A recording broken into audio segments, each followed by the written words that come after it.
Hi, I'm Chelsea with ISCO Industries. Thank you so much for giving us a couple minutes of your time.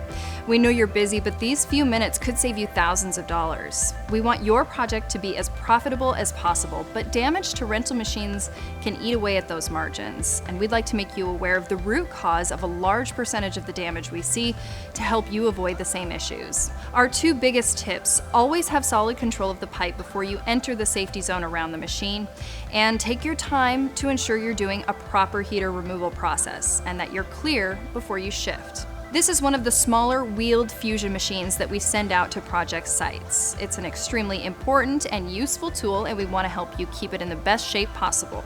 It's too easy to get in a rush when we're working long days, but again, that can be a costly error. So please pay attention to where each component is while operating the fusion machine.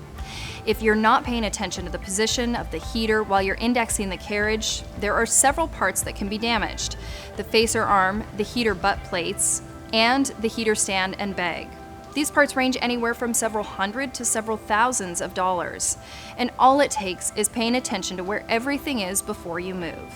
And remember, don't rush the heater removal process. That's an easy way to cause damage to the heater. We take pride in the equipment we provide for projects all over the world, and we hope this information will help ensure a safe and damage-free job site. Thank you so much for your time.